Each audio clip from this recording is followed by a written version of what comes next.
ôl iddo orffen golchi eu traed nhw, gwisgodd ei fantell eto a mynd yn ôl i'w le. Ydych chi'n deall beth dwi wedi wneud i chi, meddai. Dych chi'n fy ngalw i yn athro neu'n arglwydd, ac mae hynny'n iawn, a mae dyna ydw i. Felly, am fy mod i, eich arglwydd a'ch athro wedi golchi'ch traed chi, dylech chi olchi traed eich gilydd. Dwi wedi rhoi esiampl i chi mwyn i chi wneud yr un peth i'ch gilydd. Credwch i fi, dydy caethwas ddim uwchlaw ei feistr, a dydy negesydd ddim yn bwysicach na'r un wnaeth ei anfon e. Dych chi'n gwybod y pethau yma, ond ei gwneud sy'n dod â bendith. Dwi ddim yn siarad amdano chi i gyd. Dwi'n nabod y rhai dwi wedi dewis yn dda. Ond mae'n rhaid i beth mae'r ysgrifau sanctaidd yn ddweud ddod yn wir. Mae'r un fi'n bwyta gyda mi wedi troi yn fy erbyn i.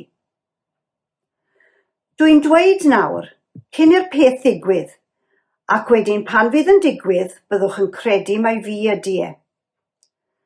Credwch i fi, mae rhywun sy'n croesawu negesydd sydd wedi anfon gen i yn rhoi croeso i mi, ac mae pwy bynnag sy'n rhoi croeso i mi yn croesawu'r tad sydd wedi fy anfon i. Ar ôl dweud hyn, roedd Iesu'n amlwg wedi cynhyrfu drwyddo, a dwedodd yn gwbl glir, credwch i fi, mae un ohonoch chi'n mynd i'n bradychu i.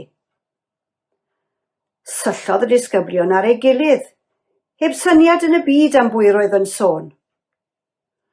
Roedd y disgybl oedd Iesu'n ei garu yn eistedd agosaf ato. Dyma Simon Pedr yn gwneud arwydd i hwnnw, ofyn i Iesu pwy oedd yn ei olygu.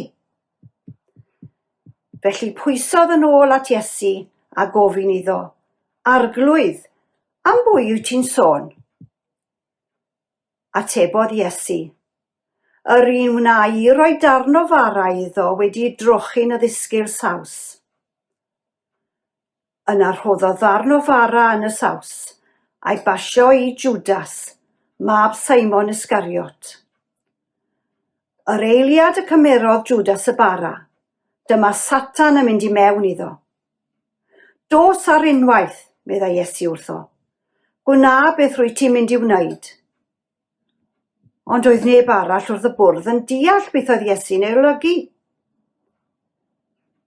Gan mai Judas oedd yn gofalu am y pwrs arian, roedd rhai yn tybio fod Iesu'n dweud wrtho am fynd i brynu beth oedd ei angen ar gyfer dathlu'r ŵyl, neu i fynd i roi rhodd i bobl dlawd. Aeth Judas allan yn syth ar ôl cymryd y bara. Roedd hi'n nos. Ar ôl i Judas adael, dywedodd Iesu, mae'n amser i mi, mab y dyn, gael fy anrhydeddu, ac i Dduw gael ei anrhydeddu drwy beth fydd yn digwydd i mi. Os ydy Duw wedi anrhydeddu yno fi, bydd Duw yn fy anrhydeddu i ynddo'i hun, ac yn gwneud hynny ar unwaith.